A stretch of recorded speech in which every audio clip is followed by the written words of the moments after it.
मैं मेरी फ्रेंड और हस्बैंड ਅਸੀਂ ਇਕੱਲੇ 3 ਜਣੇ ਆ ਗਏ। ਕੱਲੇ 3 ਜਣੇ ਆਏ ਨੇ, ਕੱਲੇ ਤਾਂ ਨਾ ਹੋਏ 3 ਜਣੇ ਹੋਏ। ਬਹੁਤ ਜ਼ਿਆਦਾ ਡਰ ਲੱਗਦਾ ਸੀ ਕਿ ਪਾਕਿਸਤਾਨ ਜਾਈਏ ਨਾ ਜਾਈਏ। ਫਿਰ ਸਾਨੂੰ ਥੋੜਾ ਸਾ ਸੀ ਲੇਕਿਨ ਸਾਨੂੰ ਇੱਥੇ ਆ ਕੇ ਇੰਨਾ ਜ਼ਿਆਦਾ ਅੱਛਾ ਲੱਗ ਰਿਹਾ ਹੈ, ਬਹੁਤ ਜ਼ਿਆਦਾ ਅੱਛਾ ਲੱਗ ਰਿਹਾ ਹੈ। ਮੈਂ 550 ਗੁਰੂ ਨਾਨਕ ਬਰਥਡੇ ਤੇ ਆਈ ਸੀ, ਬਹੁਤ ਅੱਛਾ ਅਰੇਂਜਮੈਂਟ ਸੀ। ਹਾਂ ਜੀ, ਤੇ ਇਹਨਾਂ ਨੂੰ ਇਹ ਵੀ ਪਹਿਲੀ ਵਾਰੀ ਆਏ ਨੇ ਨਾ, ਇਹਨਾਂ ਨੂੰ ਤੁਹਾਨੂੰ ਵੀ ਵਧੀਆ ਲੱਗੇਗਾ।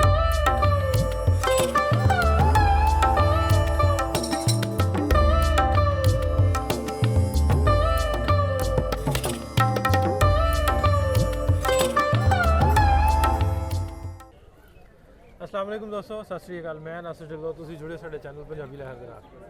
साडे नाल संगत पहुँच रही है पूरी दुनिया तो ननकाना साहब गुरपुरब ਦੀਆਂ ਜਿਹੜੀਆਂ ਸੈਲੀਬ੍ਰੇਸ਼ਨ ਨੇ ਉਹ ਸ਼ੁਰੂ ਨੇ। ਉਹ 'ਚ ਸ਼ਿਰਕਤ ਵਾਸਤੇ ਦੁਨੀਆ ਭਰ ਤੋਂ ਸਿੱਖ ਯਾਤਰੀ ਜਿਹੜੇ ਆ ਰਹੇ ਨੇ। ਅਸੀਂ ਹੁਣ ਵਾਘਾ ਬਾਰਡਰ ਤੇ ਸਾਡੇ ਨਾਲ ਸਾਡੇ ਬੜੇ ਖਾਸ ਪਿਆਰੇ ਪ੍ਰਾਹੁਣੇ, ਸਿਆਸੀ ਪ੍ਰਾਹੁਣੇ ਸਾਡੇ ਨਾਲ ਸਿਆਸੀ ਪ੍ਰਾਹੁਣੇ ਨਾ। ਮੈਂ ਸਤਿੰਦਰ ਕੌਰ ਲੁਧਿਆਣੇ ਤੋਂ ਬਿਲੋਂਗ ਕਰਦੀ ਹਾਂ। ਵੈਸੇ ਮੈਂ 84 ਦੇ ਦੰਗਿਆਂ ਤੋਂ ਸੀ ਤੇ ਪਟਨਾ ਸਾਹਿਬ ਤੋਂ ਉੱਥੇ ਸਾਡੇ ਜਦੋਂ ਚਾਂਸ ਹੋਇਆ 84 ਹੋਇਆ, ਫਿਰ ਅਸੀਂ ਲੁਧਿਆਣੇ ਆਏ। ਹੁਣ ਸਾਨੂੰ 26 ਸਾਲ ਹੋ ਗਏ ਨੇ ਲੁਧਿਆਣੇ ਹੀ ਰਹਿੰਦੇ ਆਇਆ ਤੇ ਸਾਨੂੰ ਬੜੀ ਇੱਛਾ ਸੀ ਅਸੀਂ ਆਈਏ। ਹੁਣ ਤੁਸੀਂ ਲੇਕਿਨ ਥੋੜਾ ਬਹੁਤ ਜ਼ਿਆਦਾ ਡਰ ਲੱਗਦਾ ਸੀ ਕਿ ਪਾਕਿਸਤਾਨ ਜਾਈਏ ਨਾ ਜਾਈਏ। ਫਿਰ ਸਾਨੂੰ ਥੋੜਾ ਸਾ ਸੀ ਲੇਕਿਨ ਸਾਨੂੰ ਇੱਥੇ ਆ ਕੇ ਇੰਨਾ ਜ਼ਿਆਦਾ ਅੱਛਾ ਲੱਗ ਰਿਹਾ ਹੈ, ਬਹੁਤ ਜ਼ਿਆਦਾ ਅੱਛਾ ਲੱਗ ਰਿਹਾ ਵੇ। ਔਰ ਲੰਗਰ ਪਾਣੀ ਦਾ ਬਹੁਤ ਅੱਛਾ ਇੰਤਜ਼ਾਮ ਹੈ, ਹਰ ਜਗ੍ਹਾ ਤੇ ਦੇਖ ਰਹੇ ਹਾਂ ਬੱਚੇ ਸਾਡੇ ਨਾਲ ਬਹੁਤ ਕੋਆਪਰੇਟ ਕਰ ਰਹੇ ਨੇ। ਹੁਣ ਸਾਡਾ ਲੱਗ ਰਿਹਾ ਹੁਣ ਹਰ ਸਾਲ ਅਸੀਂ ਅਗੇਨ ਐਂਡ ਅਗੇਨ ਪਾਕਿਸਤਾਨ ਆਈਏ। ਪਰਮਾਤਮਾ ਗੁਰੂ ਨਾਨਕ ਦੇਵ ਜੀ ਸਾਡਾ ਵੀਜ਼ਾ ਲਗਾਉਂਦੇ ਰਹਿਣ, ਅਸੀਂ ਆਉਂਦੇ ਰਹੀਏ। ਕਿੰਨੇ ਲੋਕ ਆਏ ਹੋ? ਅਸੀਂ ਤੇ ਸਾਡੇ ਕਾਫੀ ਗਰੁੱਪ ਸੀ, ਉਹਨਾਂ ਦਾ ਵੀਜ਼ਾ ਨਹੀਂ ਕਿਸੇ ਕਾਰਨਵਸ ਲੱਗ ਚੁੱਕਿਆ।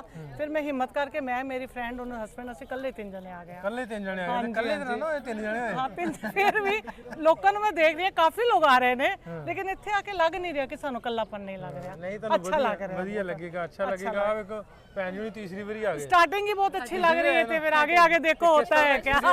ਭਾਈ ਬਹੁਤ ਅੱਛਾ। ਬਾਕੀ ਉਸ ਗੁਰੂ ਨਾਨਕ ਦੇ ਜਿਹੜਾ ਸਰਬੱਤ ਦਾ ਭਲਾ ਵੇ, ਬਹੁਤ ਇੱਜ਼ਤ ਮਿਲਦੀ ਹੈ ਇੱਥੋਂ, ਬਹੁਤ ਰਿਸਪੈਕਟ ਮਿਲਦੀ ਹੈ। ਮੈਂ 550 ਗੁਰੂ ਨਾਨਕ ਬਰਥਡੇ ਤੇ ਆਈ ਸੀ, ਬਹੁਤ ਅੱਛਾ ਅਰੇਂਜਮੈਂਟ ਸੀ। ਹਾਂ ਜੀ, ਤੇ ਇਹਨਾਂ ਨੂੰ ਇਹ ਵੀ ਪਹਿਲੀ ਵਾਰੀ ਆਏ ਨੇ ਨਾ, ਇਹਨਾਂ ਨੂੰ ਤੁਹਾਨੂੰ ਵੀ ਵਧੀਆ ਲੱਗੇਗਾ। ਨਹੀਂ ਅੱਛਾ ਲੱਗ ਰਿਹਾ, ਬਹੁਤ ਅੱਛਾ ਲੱਗ ਰਿਹਾ। ਅਗੇਨ ਐਂਡ ਅਗੇਨ ਆ ਜਾਣਾ ਨਾ ਬਾਬਾ ਜੀ ਦੇ ਦਰ ਤੇ ਆ ਜਾਣਾ, ਉੱਥੇ ਕਮਰੇ ਕੀ ਤੇ ਉੱਥੇ ਫਿਰ ਉਹ ਗੱਲਾਂ ਦੂਰ ਦੀਆਂ ਰਹਿ ਜਾਂਦੀਆਂ ਨਾ, ਸਾਰਾ ਕੁਝ ਹੋ ਜਾਂਦਾ ਜਦੋਂ ਉੱਥੇ ਪਤਾ ਤੁਸੀਂ ਜਾਣਾ ਵਾ, ਤੁਹਾਨੂੰ ਲੱਗਣੀ ਹੈ ਗੁਰੂ ਨਾਨਕ ਦੀ ਨਗਰੀ ਤੇ ਆ ਕੇ ਸਾਨੂੰ ਧਰਤੀ ਤੇ ਵੀ ਸੋਣਾ ਪਏਗਾ ਤੇ ਅਸੀਂ ਸੋ ਕੇ ਜਾਵਾਂਗੇ। ਬਹੁਤ ਪਿਆਰ ਮਿਲਦਾ ਤੁਹਾਡੇ ਲੋਕਾਂ ਤੋਂ। ਚਲੋ ਜੀ, ਥੈਂਕ ਯੂ ਵੈਰੀ ਮਚ ਬੇਟਾ, ਬਹੁਤ ਸ਼ੁਕਰੀਆ। ਵੈਲਕਮ।